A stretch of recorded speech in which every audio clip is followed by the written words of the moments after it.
सुखदेव जी महाराज को प्रणाम किया। ऐसे ही है सुखदेव जी महाराज, आबाल, एकदम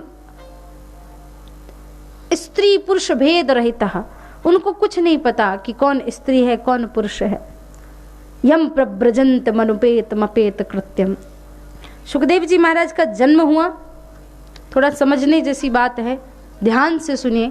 सुखदेव जी महाराज का जन्म हुआ और जन्म लेते ही भागने लगे। भागे तो उनके पीछे पीछे उनके पिता द्वैपायन वेदव्यास जी भागे। वेदव्यास जी पकड़ नहीं पाए।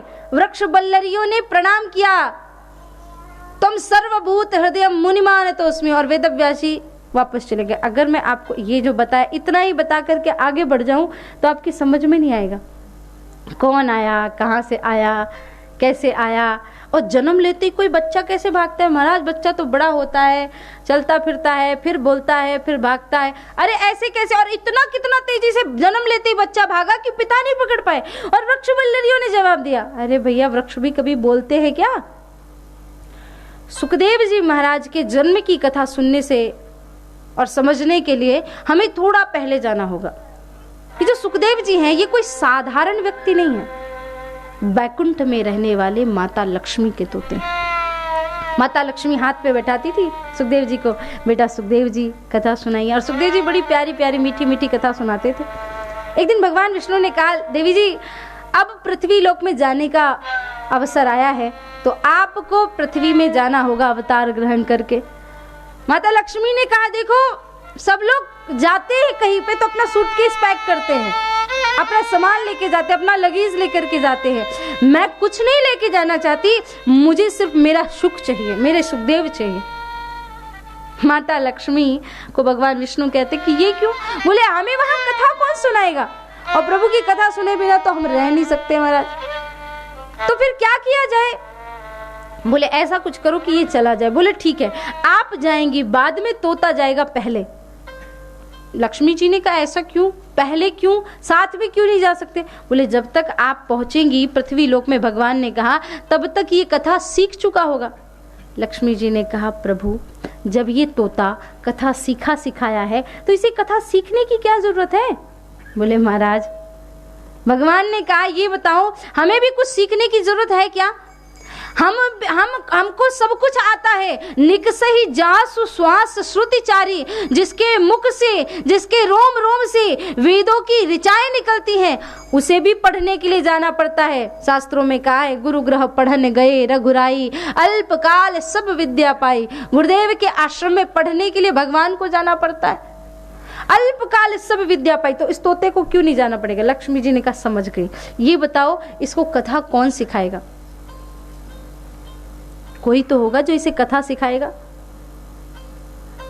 अब आपको एक बात बता दूं कि इस पूरी दुनिया के सबसे अच्छे अगर टीचर कोई हैं तो वो है भगवान शंकर जी। अच्छा एक बात बताओ, शंकर भगवान से कौन कौन प्रेम करता है? जरा हाथ उठाओ। क्यों भाई, जिन्होंने हाथ नहीं उठाया उनके यहाँ इनकम टैक्स की रेट डाली भगवान ने? क्यों प्रेम नहीं कर? सभी करते हैं ना प्रेम करते हैं। एक बार जरा दोनों हाथ ऊपर उठा के बोल दे, बोले शंकर भगवान की, भोलेनाथ भगवान की जय। भोले बाबा कितने दयालु हैं भोलेनाथ जी। छड़े रुष्टा छड़े तुष्टा, रुष्टा तुष्टा छड़े छड़े। हालांकि गुस्सा भी जल्दी होते हैं लेकिन मान भी बहुत जल्दी जाते हैं। सबसे दयालु, सबसे कृपालु, सबसे अच्छे और सबसे भोले भाले कोई बाबा है तो वो है भोलेनाथ जी महाराज। भोलेनाथ जी महाराज जैसा दयालु कोई नहीं हो सकता और ज्ञान के भी परम देवता हैं। तो भगवान ने निर्णय लिया, भगवान ने निश्चय किया कि सुखदेव जी को शिक्षा कथा की भोलेनाथ जी ही देंगे। और बोले भोलेनाथ जी के पास इनका एडमिशन कौन कराएगा, इनका नाम कौन लिखाएगा कि भाई आज से ये बच्चा आपके यहाँ पढ़ेगा या आपको इसे कथा सिखानी है? बोले नारद जी। नारद जी किसी भी चीज को मिलाने का, मिलने का काम बड़े अच्छे से नारद जी करते हैं। नारद जी महाराज को काम सौंपा तो नारद जी मन में विचार किया कि सीधे जाके सुखदेव को मिला दूंगा तो सुखदेव जी को कथा सिखा देंगे भोलेनाथ जी। लेकिन वो क्या है ना, साधारण मनुष्य को सीधी सीधी कहानी अच्छी नहीं लगती। तो भोलेनाथ जी के जीवन में सब कुछ बड़ा सामान्य चल रहा था।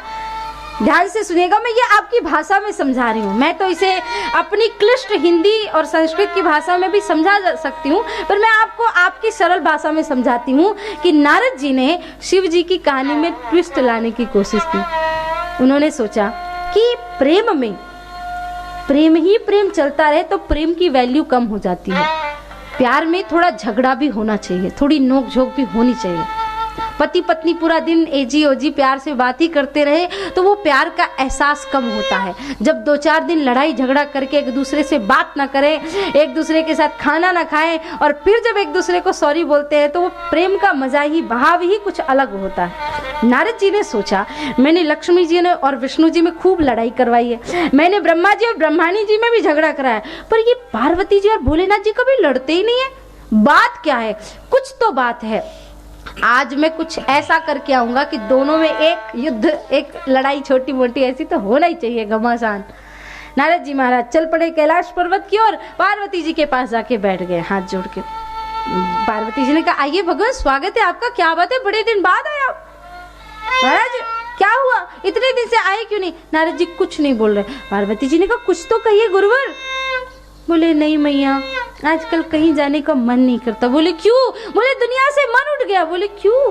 बोले, सारी दुनिया स्वार्थी हो गई है, यहाँ कोई किसी का नहीं होता, सारी दुनिया मतलबी है, पिता पुत्र का नहीं, पति पत्नी का नहीं, पत्नी पति की नहीं, माता पिता, कोई इस दुनिया में कोई नहीं होता।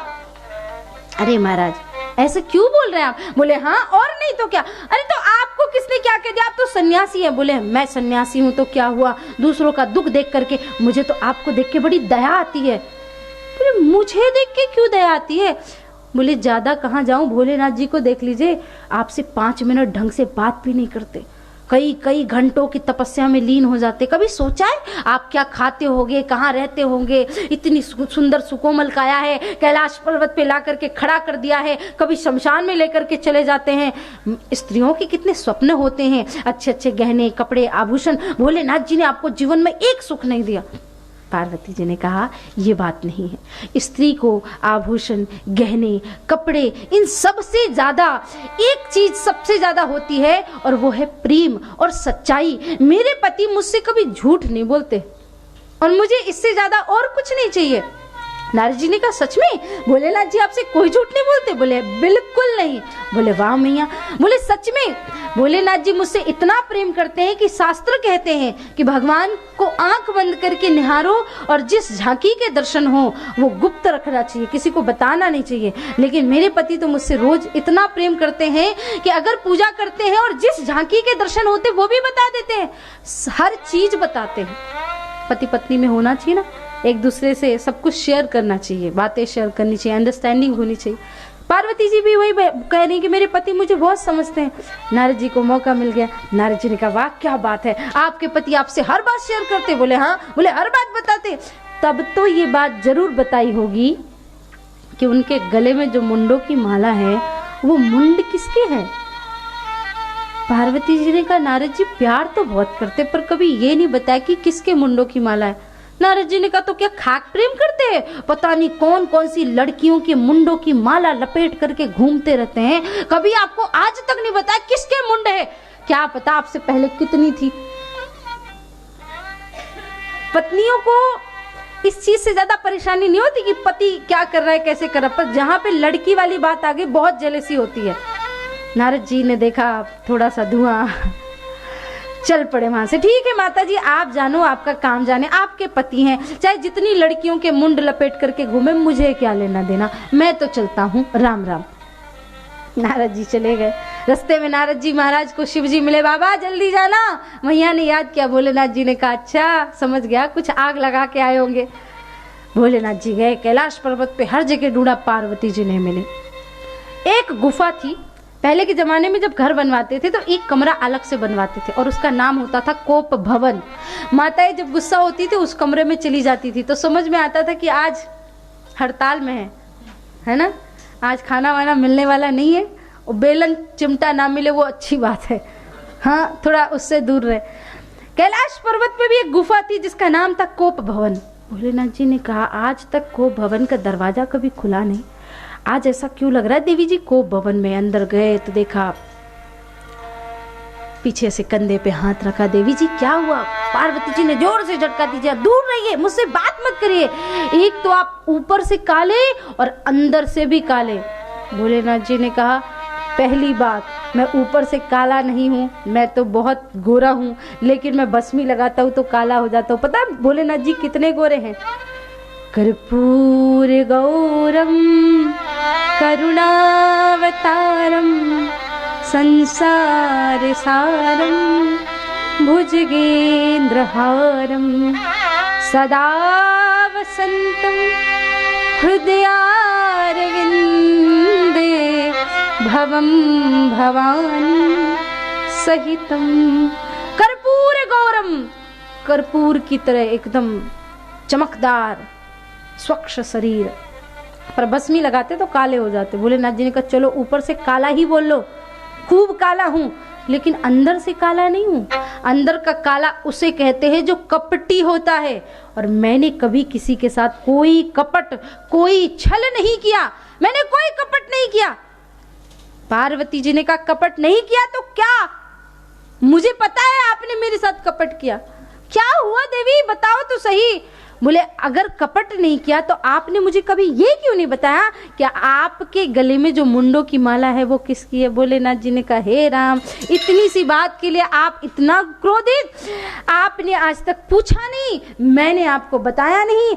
आपको पता है ये गले में जो मुंडों की माला है किसी और स्त्रियों के मुंडों की माला नहीं है। इस धरती पे जितने बार आपने शरीर रखे और जितने बार आपने प्राण त्यागे, मैंने आपकी मुंडों को अपनी माला में पिरो लिया और उन्हीं की माला बना करके फिरता हूँ, पहनता हूँ। मैं तो आपसे इतना प्रेम करता हूँ। पार्वती जी तो बहुत जोर जोर से रोने लगे। भोलेनाथ जी ने कहा अब क्या हुआ?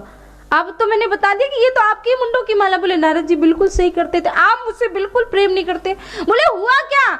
बोले महाराज अगर आप मुझसे प्रेम करते तो मुझे भी वो दवाई पिलाई होती जो आपने पी रखी है। ऐसी आपने कौन सी दवाई पी रखी जो आपको कभी मरना नहीं पड़ता और मुझे बार बार मरना पड़ता है? भोलेनाथ जी ने कहा अब आई हैं आप कायदे की बात पे। बात तो कायदे की ये है महाराज कि मैंने एक अमर कथा पी रखी है। पार्वती जी ने कहा अमर कथा? बोले हाँ। देवी तुम उस अमर कथा को पीना चाहती हो? बोले हाँ। बोले यहाँ नहीं, कैलाश पर्वत के शिखर पे चलना होगा। भोलेनाथ जी महाराज कैलाश पर्वत के शिखर पे लेकर के जाते हैं।